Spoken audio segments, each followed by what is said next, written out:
आज हम लोग जिस टॉपिक के बारे में बात करेंगे उसका नाम है Lorentz transformation. Lorentz transformation equation जो है ना बहुत इंपॉर्टेंट है स्पेशल थ्योरी ऑफ रिलेटिविटी के लिए। अगर हम स्पेशल थ्योरी ऑफ रिलेटिविटी के पोस्टुलेट्स के बारे में बात करें, जो कि हम लोगों ने पहले भी वीडियोस में बात कर लिया है कि रिलेटिविटी का हमारा दो पोस्टुलेट है, जिसमें आइंस्टाइन ने कहा था, पहला पोस्टुलेट ये कहता है कि जितने भी इनर्शियल फ्रेम है वहां पे हमारा लॉ ऑफ फिजिक्स क्या होगा, सेम होगा, ठीक है ना।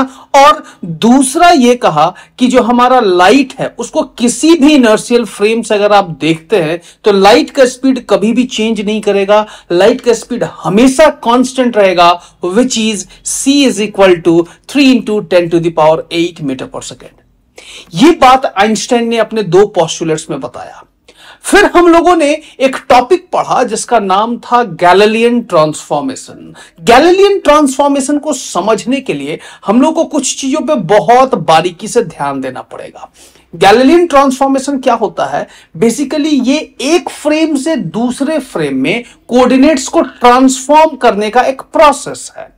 लेकिन ये किस तरह से काम करता है? मान लेते हैं जैसे कि आपको स्क्रीन पे दिख रहा है, यहां पे दो फ्रेम है, एक हमारा एस फ्रेम है, दूसरा हमारा एस डैश फ्रेम है, ठीक है ना। जो एस फ्रेम है ये रेस्ट में है और जो हमारा एस डैश फ्रेम है वो भी वेलोसिटी से मूव कर रहा है एक्स एक्सिस में।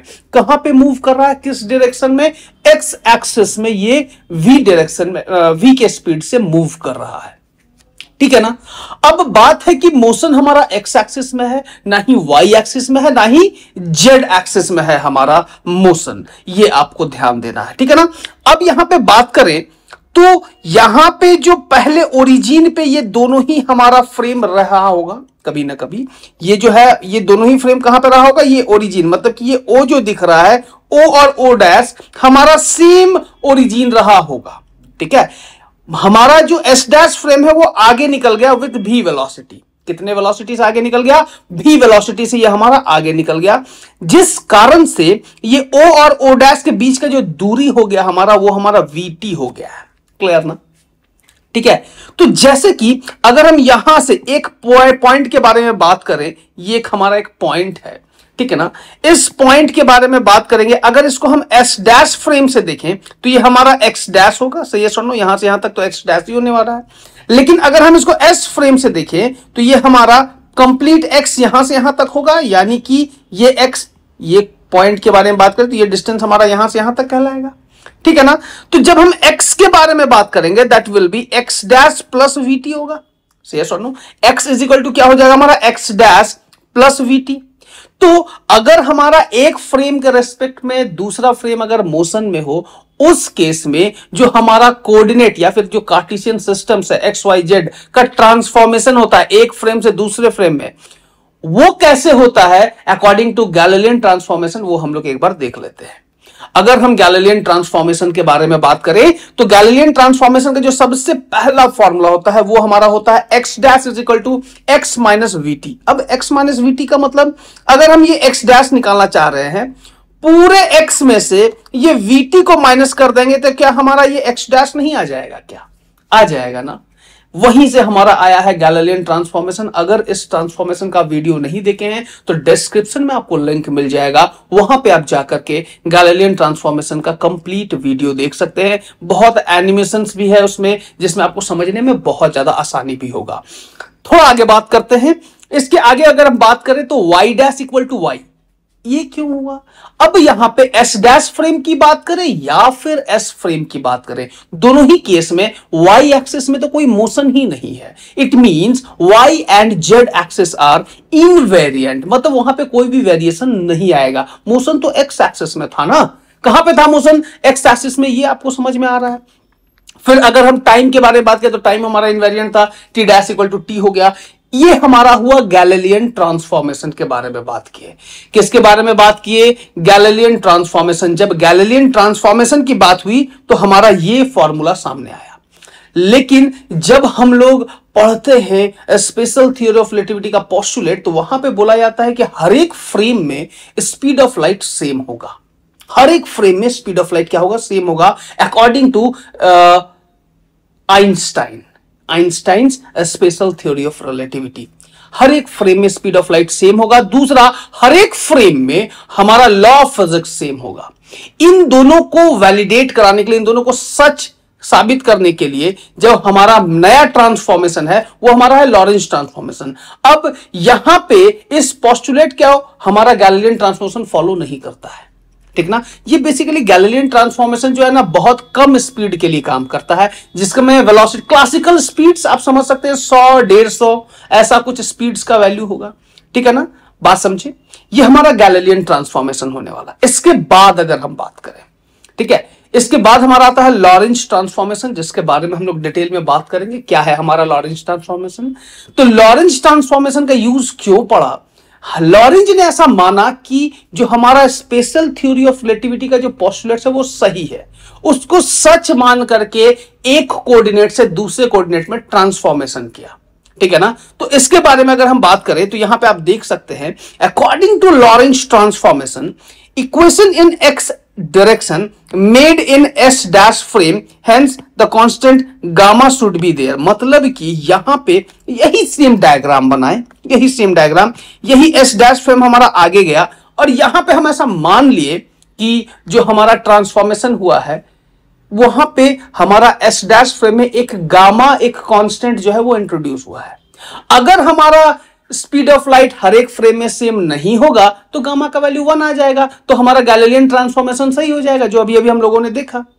तो गामा का वैल्यू अगर 1 आ गया तो हमारा स्पेशल थ्योरी ऑफ रिलेटिविटी, हमारा कॉन्सेप्ट ही गलत हो जाएगा, तो गैलीलियन ट्रांसफॉर्मेशन ही सही रहेगा। लेकिन ऐसा होता नहीं है। हम लोग देखेंगे किस तरह से लॉरेंज ट्रांसफॉर्मेशन का एक अलग ही रूप आता है according to special theory of relativity. Special theory of relativity का बात करें ना, यहां पे दो लॉज किस तरह से लॉरेंज ट्रांसफॉर्मेशन का एक नया रूप देते हैं उसके बारे में बात करेंगे।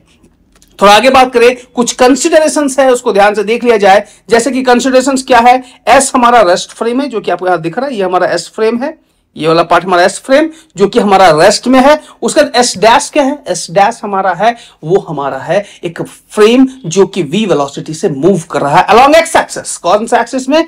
एक्स एक्सिस में, इधर आगे की तरफ मूव कर रहा है, ठीक है।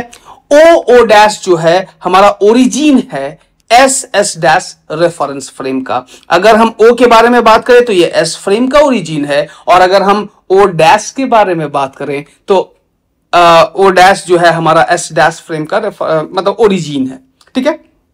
इसके बाद अगर थोड़ा सा आगे बात करें तो यहां पे जो हमारा एक्स डैश है जिसके बारे में हम बात कर रहे थे, एक्स डैश को हम लोग लिख सकते हैं क्या, x dash is equal to gamma x minus vt. अब यहां पे ये फॉर्मूला हम लोग पहले भी देखे हैं गैलीलियन ट्रांसफॉर्मेशन में, बस ये बोले कि यहां पे एक गामा कांस्टेंट को इंट्रोड्यूस कराया गया। किसको इंट्रोड्यूस कराया गया? गामा नाम का एक कांस्टेंट को हम इंट्रोड्यूस करा दिए, खुद से इंट्रोड्यूस करा दिए। अब इंट्रोड्यूस क्यों कराए? अगर मान लीजिए कि कोई भी चेंजेस नहीं आता है, ठीक ना, तो गामा का वैल्यू 1 आ जाएगा। अगर चेंजेस हुआ, किसके कारण चेंजेस होगा? चेंजेस होगा हमारा due to postulate given by Einstein. Einstein के द्वारा जो दो पोस्टुलेट दिया गया ना, उसके कारण हमारा कुछ चीजें में बदलाव आएंगी और यहां पे गामा का कुछ ना कुछ वैल्यू आएगा, वो हम लोग आगे देखेंगे। ठीक इसी तरह से आगे अगर हम इसका रिवर्स ट्रांसफॉर्मेशन का बात करें, जैसे कि एक्स डैश को एक्स के टर्म्स में बात किए, तो एक्स को अगर एक्स डैश के टर्म्स में बात करें तो वो कुछ इस तरह से होगा, x will be equal to gamma into x dash plus vt. ये भी हम लोग बात किए हैं, x equal to x dash plus vt according to Galilean transformation. और वहां पे हम एक इंट्रोड्यूस क्या कर दिए, गामा। गैलीलियन ट्रांसफॉर्मेशन में ही हमारा राइट हैंड साइड में एक गामा नाम का कांस्टेंट को हम इंट्रोड्यूस कर दिए, ठीक ना। अगर हमारा कुछ बार बार बोल रहे हैं, अगर कोई चेंजेस आएगा तो खुद ब खुद गामा का वैल्यू आ जाएगा कुछ ना कुछ। अगर कोई चेंजेस नहीं हुआ तो गामा का वैल्यू 1 आ जाएगा, जो कि कभी नहीं आएगा, 1 कभी नहीं आएगा। अब क्या है कि क्वेश्चन 1 है, क्वेश्चन 2 है, using Einstein's first postulate. First postulate क्या कहता है? अगर हमारा पहला पोस्टुलेट के बारे में बात करें तो all physics laws are valid and same for all inertial frame और इनर्शियल ऑब्जर्वर्स, ठीक ना। जितने भी इनर्शियल ऑब्जर्वर बोलो या फिर इनर्शियल फ्रेम बोलो, सब जगह पे लॉ ऑफ फिजिक्स क्या होगा, सेम होने वाला है। सिंपल सी बात है, ठीक ना। सब जगह पे लॉ ऑफ फिजिक्स क्या होगा, सेम होगा। तो इसके अकॉर्डिंग तो हम लोग क्या करते हैं, put the value of x dash in equation 2। Put value of x dash in equation 2। Equation 2 में एक्स डैश का वैल्यू मतलब 1 का वैल्यू 2 में पुट कर देना है, ठीक ना। तो हर एक जगह पे लॉ ऑफ फिजिक्स, अगर हर एक इनर्शियल फ्रेम, इस इनर्शियल फ्रेम की बात करें या फिर इस इनर्शियल फ्रेम की बात, हर एक जगह तो लॉ ऑफ फिजिक्स सेम होगा। अगर हर एक जगह लॉ ऑफ फिजिक्स सेम होगा तो दोनों इक्वेशन को आपस में यूज कर सकते हैं, दोनों में तो आपस में रिलेशन होगा ही, ठीक ना। तो इसीलिए क्या किए, एक्स डैश को यहां पे पुट कर दिए इक्वेशन 2 में, और जैसे ही पुट किए हमारे पास रिलेशन कुछ इस तरह से आ गया, ठीक है ना। जैसे कि यहां पे गामा, ये गामा पहले आएगा, ये देखो यहां पे गामा आएगा, ये एक्स डैश का वैल्यू यहां पे पूरा ये वैल्यू पुट कर दिए, देख रहे हो, और यहां पे वी टी डैश लिख दिए। इसको फिर से नेक्स्ट पेज में देखेंगे तो ज्यादा अच्छा से समझ में आएगा। देखो इक्वेशन 1 को हम यहां पहले से लिख के रखे हैं, ठीक है ना, या दिख रहा है, इक्वेशन 1 को हम पहले से लिख के रखे हैं और साथ ही साथ उसी इक्वेशन को लिख लिए जैसे ही वैल्यूज को पुट किया गया। x is equal to gamma into gamma x minus v t plus v t dash. अब क्या करते हैं, इसको थोड़ा और आगे सॉल्व करते हैं। इस गामा को इधर डिवाइड कर दिए, राइट हैंड साइड गामा को क्या किए, डिवाइड कर दिए, तो x बाई गामा हो गया, ये इधर डिवाइड किए तो x बाई गामा हो गया, और ये गामा को सबके साथ मल्टीप्लाई कर दिए, इसके साथ मल्टीप्लाई करेंगे तो गामा x, इसको नेगेटिव गामा वी टी हो जाएगा, और ये वी टी डैश हमारा एज इट इज रह जाएगा, जो कि आपको यहां पे दिख भी रहा है, ठीक है ना। तो यहां पे इसको जब सॉल्व करके लिखे तो ये हमारा ये वैल्यू आया। यहां पे हम लोग टी डैश का वैल्यू निकालेंगे, किसका वैल्यू निकालेंगे, टी डैश का। बहुत ध्यान से देखिएगा, इक्वेशन 1 है, इक्वेशन 1 को हम लोग आगे यूज करेंगे जिससे हमारा एक्स डैश का ट्रांसफॉर्मेशन आएगा। ठीक उसी तरह से हम लोग यहां पे जो है, यहां टी डैश के बारे में बात करेंगे, टी डैश निकालने के बारे में बात करेंगे। जब टी डैश निकालना है तो भी टी डैश को हम एक तरफ रखते हैं, ठीक है, वी टी डैश को इधर रखे और इसको इधर माइनस कर दिए, इसको इधर माइनस, इसको इधर प्लस। ये माइनस है तो क्या हो जाएगा, इधर प्लस हो जाएगा, ये माइनस है तो इधर जाएगा तो प्लस। तो इधर जब प्लस हो गया, देखो ये हमारा माइनस हो गया है, तो ये हमारा रिलेशन कुछ इस तरह से आ गया। इस v को इधर डिवाइड करेंगे, देखो जैसे ही हम v को डिवाइड करते हैं तो t डैश का वैल्यू हमारा आता है x divided by gamma v minus gamma x, ये gamma x divided by v, और ये भी में डिवाइड किएंगे तो v कैंसिल हो गया तो गामा t आ गया हमारा, ठीक है। तो t डैश का वैल्यू आपके सामने है जो कि यहां पे हम लोगों ने लिख दिया, ठीक है ना। इसी के साथ हम लोग एक काम क्या करते हैं, यहां पे गामा टी को पहले लिख दिए और यहां से गामा एक्स बाई भी को कॉमन निकाले, गामा एक्स बाई भी को क्या किए, कॉमन निकाले, तो यहां पे वैल्यू आ जाएगा 1 माइनस 1 बाई गामा स्क्वायर। इन दोनों से जब कॉमन निकाला गया तो 1 माइनस 1 बाई क्या आ गया हमारा, गामा स्क्वायर। नेगेटिव ये पूरा पार्ट को कॉमन निकाले हम, नेगेटिव गामा एक्स बाई भी को कॉमन निकाला गया तो ये पार्ट 1 आ गया यहां पे, और माइनस यहां पे एक माइनस टर्म आ गया है, और यहां पे 1 बाई गामा था तो एक और गामा निकला तो 1 बाई गामा स्क्वायर हो गया। तो ये टर्म हमारा इक्वेशन 3 हम लोग इसको लिख दिए। ये हमारा क्या आया, टी डैश आया। टी डैश हमारा टाइम है एस डैश फ्रेम का, ये ध्यान रखिएगा, टी डैश हमारा टाइम है एस डैश फ्रेम का, ठीक है। तो थोड़ा और आगे बढ़ते हैं, ज्यादा अच्छे से समझ में आएगा, ठीक है।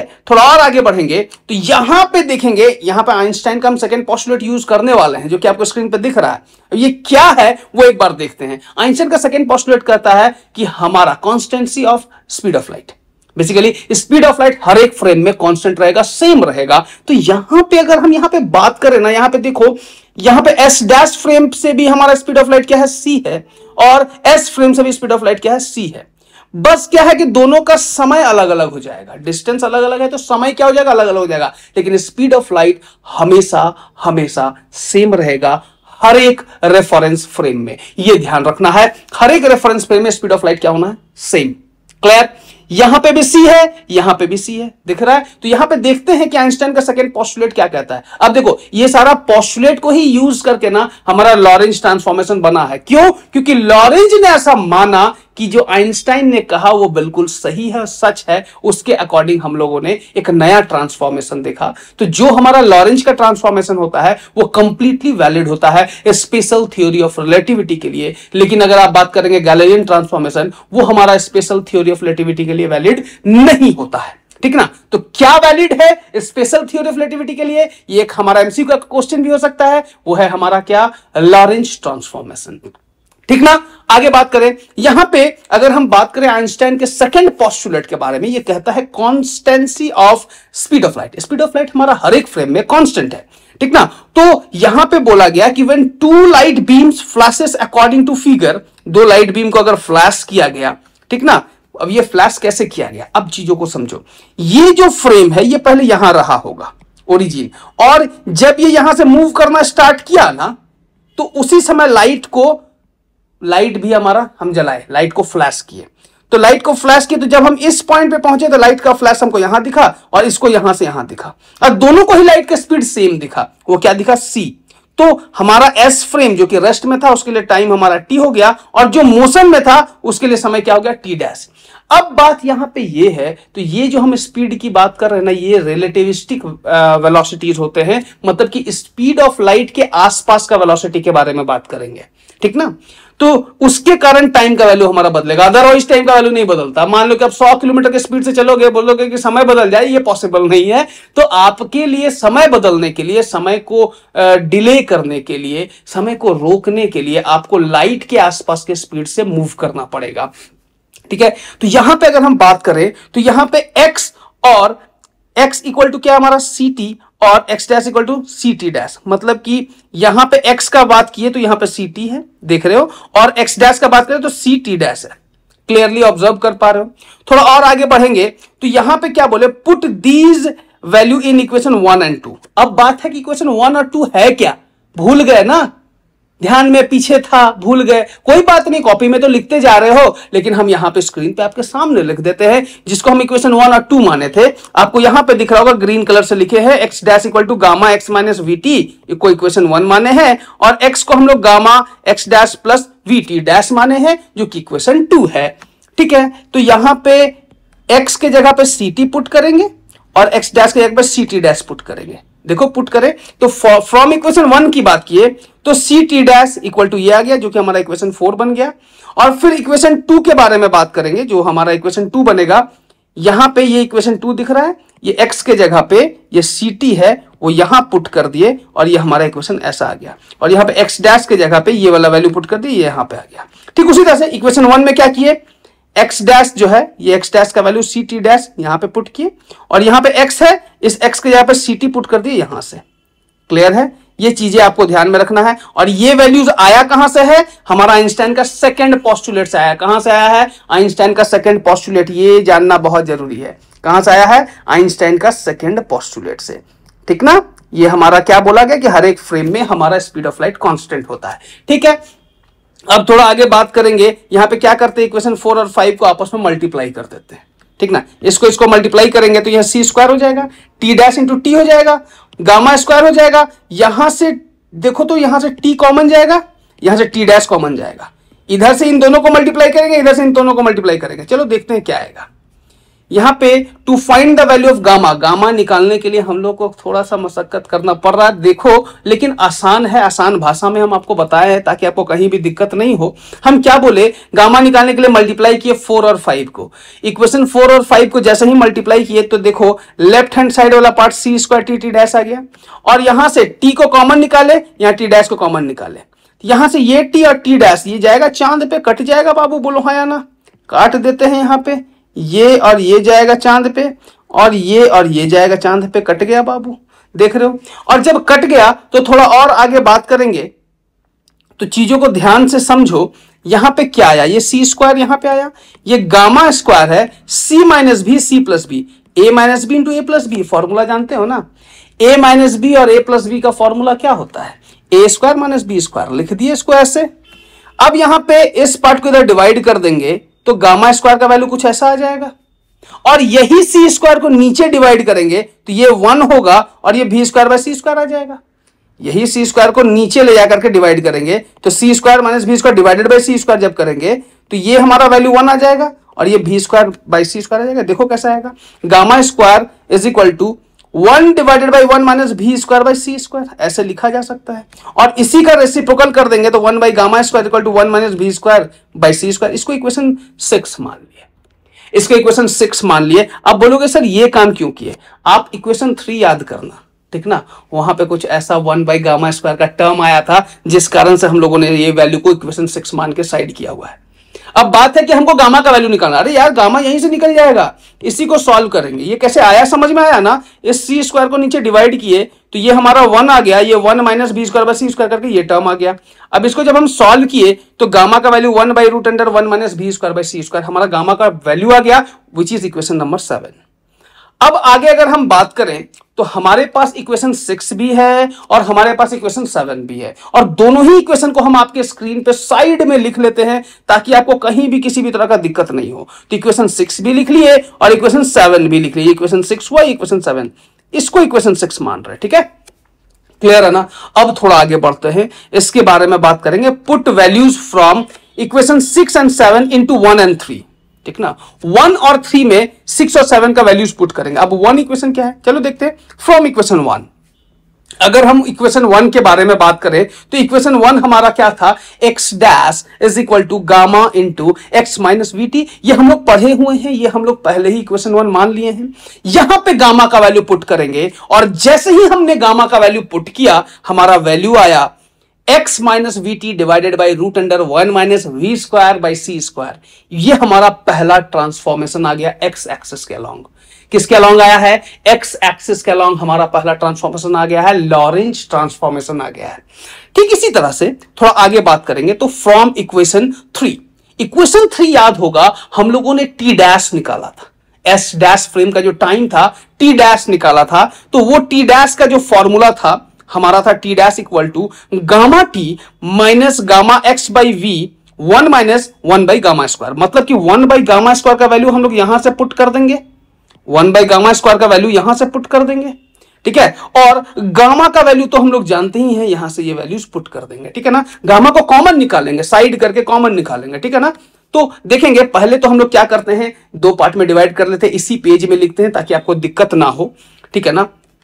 तो यहां पे क्या हो जाएगा, t dash is equal to gamma, ठीक है, t minus x by v 1 minus 1 by gamma square. यही चीज को यहां पे फिर से लिखे, लेकिन गामा को कॉमन निकाल के, गामा को बाहर कॉमन निकालिए और गामा का वैल्यू पुट कर देंगे। और जैसे ही गामा का वैल्यू पुट किया गया, ठीक ना, ये हमारा वैल्यू ऐसा आया। और 1 by gamma square, 1 by gamma square 1 minus B square by c square है। तो यहां पे देखो इसका value 1 minus B square by c square put करेंगे तो -1 आएगा और ये माइनस वाला पार्ट प्लस हो जाएगा। देख रहे हो ना, इसके सामने अगर माइनस लगाओगे तो यहां माइनस है, इसके सामने अगर हम माइनस लगाएंगे तो ये हमारा वैल्यू ऐसा आएगा, 1 और 1 कट जाएगा और यहां से भी स्क्वायर का एक भी और ये भी कट जाएगा। तो फाइनली जो हमारा रिजल्ट आएगा वो देखो ध्यान से, टी माइनस एक्स भी, एक्स भी कैसे, ये एक्स एक भी, क्योंकि एक भी तो कट जाएगा, x v by c square divided by root under 1 minus v square by c square, जो कि हमारा हो गया इक्वेशन नंबर 9, ठीक ना। अब इसी के साथ थोड़ा आगे बढ़ते हैं और देखते हैं कि हमारा लॉरेंज ट्रांसफॉर्मेशन इक्वेशंस क्या क्या है। तो अगर हम लॉरेंज ट्रांसफॉर्मेशन इक्वेशंस के बारे में बात करें तो सबसे पहला है x dash which is x minus v t divided by root under 1 minus B square by c square. और y dash equal to y, क्यों y dash equal to y, क्योंकि ये इनवेरिएंट है, इस एक्सिस में तो मोशन हुआ ही नहीं था, इसीलिए हमारा y dash equal to y और z dash equal to z, ठीक ना। लेकिन टाइम हमारा क्यों चेंज किया, याद होगा हम लोगों ने एक चीज कंसिडर किया था, पोस्टुलेट, सेकंड पोस्टुलेट, कि हमारा स्पीड ऑफ लाइट हर एक फ्रेम में सेम होगा, ठीक ना। लेकिन ऐसा हमारा गैलीलियन में नहीं था, ठीक ना, गैलीलियन में ऐसा बिल्कुल नहीं था। लॉरेंज ट्रांसफॉर्मेशन के केस में हम लोग postulate of special theory of relativity को कंसीडर किए, सच माने उसके अकॉर्डिंग हमारा टाइम का जो ट्रांसफॉर्मेशन आया है वो टी डैश, जो कि एस डैश का जो हमारा टाइम है टी डैश, उसको अगर हम एस फ्रेम के टाइम के साथ निकाले तो हमारा t minus x v by c square divided by root under 1 minus B square by c square आएगा। ये जो वैल्यू आया आपका टी डैश का, this is our transformation of S dash frame to S frame, ठीक ना। यहां पे हम लोग एस डैश फ्रेम को एस फ्रेम में ट्रांसफॉर्म किए, इसका इनवर्स भी पॉसिबल है, उसको हम लोग अलग वीडियो में देखेंगे, ठीक ना। उसको भी निकाला जा सकता है, कैसे निकाला जा सकता है, जहां पे हम लोग इक्वेशन 1 निकाले थे एक्स डैश के टर्म्स में, वहां एक्स के टर्म्स में निकालेंगे, ठीक ना। और जहां पे टी डैश निकाले थे, ठीक ना, वहां पे टी का वैल्यू निकालेंगे। तो उसी तरह से हमारा फिर से टी डैश का वैल्यू पुट करके हम लोगों का टी को टी डैश के टर्म्स में लिखा जा सकता है, मतलब कि इनवर्स ऑफ लॉरेंज ट्रांसफॉर्मेशन भी पॉसिबल है। इसको अगर आप खुद से डिराइव कर सकते हैं तो कीजिएगा, अगर नहीं कर पाएंगे तो हम जरूर एक नया अलग से वीडियो आपको बना के देंगे, ठीक है ना। इसके बाद का वीडियो अगर रहेगा तो वही रहेगा इनवर्स ऑफ लॉरेंज ट्रांसफॉर्मेशन, ठीक है। वो बहुत आसान है, इसी के जैसा है, लेकिन हमको जहां तक की उम्मीद है कि आप अगर ट्राई करेंगे तो जरूर हो जाएगा। उम्मीद करते हैं जो लॉरेंज ट्रांसफॉर्मेशन के बारे में बात की आपको अच्छे से समझ में आया होगा। तो आज के लिए इतना ही रखते हैं। धन्यवाद, थैंक यू, जय हिंद, जय भारत। और एक बात, अगर आपको ये वीडियो समझ में आया तो लाइक जरूर करना, अपने फ्रेंड्स के साथ शेयर करना, ताकि सेमेस्टर के एग्जाम्स में किसी को किसी तरह का दिक्कत ना हो। तो जय हिंद, जय भारत।